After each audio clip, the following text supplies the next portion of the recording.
Vous aimez la vie? Jésus aussi. Il a donné la sienne pour que la nôtre dure toujours. Nous avons peur à l'idée de mourir. Nous nous accrochons à la vie. La science tente de prolonger la vie.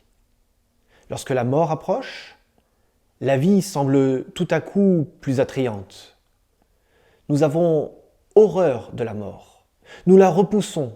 À l'époque victorienne, on en parlait librement. Par contre, on refusait de parler de sexe. Nous parlons sans cesse de sexe. Mais de la mort, c'est impensable. Un vrai tabou. Pour un disciple du Christ, la mort n'est pas si terrifiante. Il peut la regarder en face sans fuir. Fais-nous comprendre que nos jours sont comptés, alors nous acquerrons un cœur sage. C'est ça l'optique chrétienne. Se voiler les yeux face à la mort ne donne aucune sagesse. La regarder en face donne sens à la vie et débouche sur la vie après la vie. Le chrétien sait qu'il y a une vie après cette vie, une vie que Dieu nous donne. Dieu a créé l'homme à sa propre image. Adam et Ève étaient semblables à Dieu. Ils étaient parfaits. Ils devaient vivre éternellement. Dieu qui aime la vie et qui la leur avait donnée ne voulait pas qu'ils meurent. Il les a avertis. La mort vous frappera si vous vous coupez de moi. C'est à vous de choisir. Vous êtes libres. Pour les aider à faire le bon choix, il les a mis dans un véritable paradis rempli de tout ce qu'il fait la beauté de la vie. Il les a avertis du danger. Il les a mis en garde face à l'arbre de la connaissance du bien et du mal. Et malgré cela, ils se sont laissés séduire par le serpent.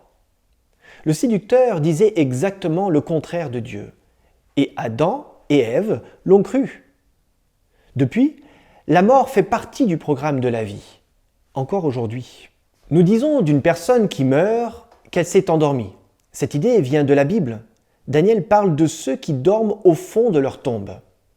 Quand Lazare meurt, Jésus dit « Notre ami Lazare s'est endormi. Celui qui dort n'est plus conscient de ce qui se passe autour de lui. Les vivants savent au moins qu'ils mourront, mais les morts, eux, ne savent rien du tout. Ils n'ont plus rien à attendre puisqu'ils sont tombés dans l'oubli.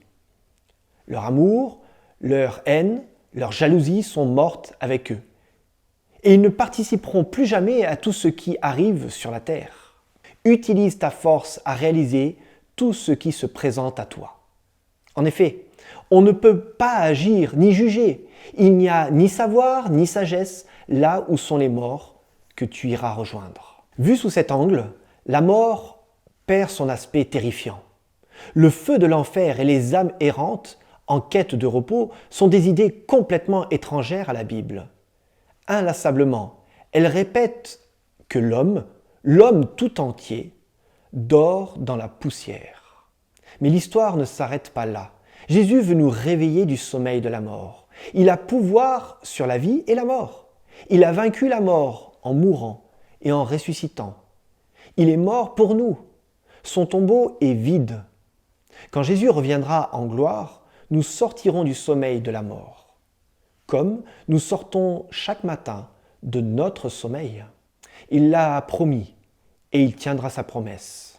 À la résurrection, nous serons transformés, mais nous conserverons notre individualité. Notre corps, matière vivante, aura perdu toutes ses tendances au mal et sera pleinement habité par l'Esprit de Dieu.